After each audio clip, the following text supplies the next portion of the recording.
A rainy night in Riga, but a euphoric one for England as they sealed their qualification for next summer's World Cup in Canada, America and Mexico with a 5-0 win over Latvia.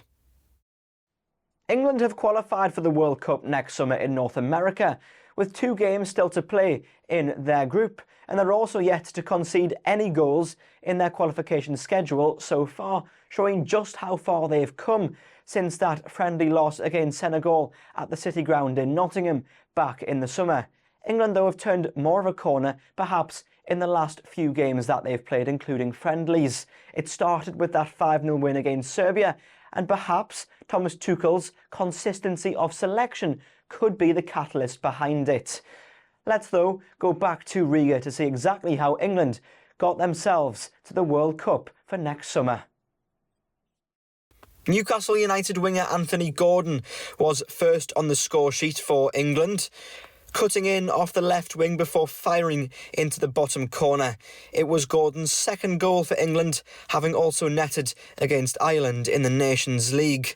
However, Harry Kane is no stranger to scoring in England colours, as he bagged another one just before half-time from outside the box, before England were then awarded a penalty. Kane stepped up and, as usual, dispatched into the net to make it 3-0 just before the break.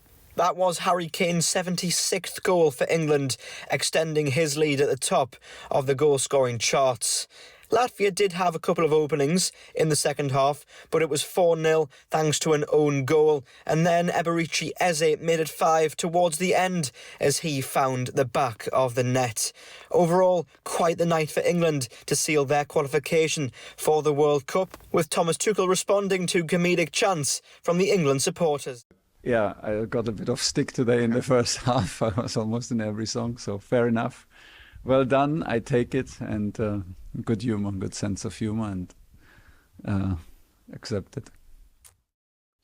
Thomas, after every game you've spoken about continuity, about a happy camp, and you know the selection, the big selection calls you've made have all been justified and they continue to be. So what does that mean for selection going forward with regards to those November internationals?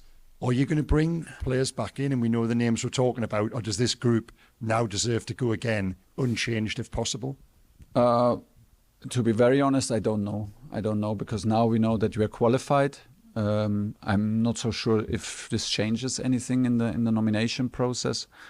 Maybe it does, but I need to get my head around it next week. Now is the moment to enjoy it. You can feel it in the dressing room. You can even feel it. I can feel it with myself. But in the dressing room, it's all smiles. It's a very special moment. It's not daily business that you qualified for World Cup. So we did this today. We will, then think about how this affects our next camp. Harry just gave a speech that where he said everyone will be ready to keep that we keep this thing going in November. No one will step back and lean back and take anything for granted. So they feel that they're building something. Maybe it will give us the chance to try some stuff. Maybe it will give us the chance to manage minutes. But I can assure you, we will stay competitive no matter how we decide. In general, we did what we are able to do in this moment. The difference between the teams are very big, but we did something good. I think we stayed in the match in the right way, in the right with the right attitude. We fought a lot.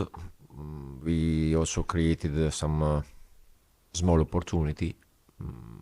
I think, in general, my feeling is we did more or less well. Sorry. Of course, England will face much more tough opponents than they faced in Riga against Latvia at the World Cup next summer. Thomas Tuchel, though, is building something with England. His selection choices may be bold, but if that's what works, and if that's what makes England successful, then no one will complain.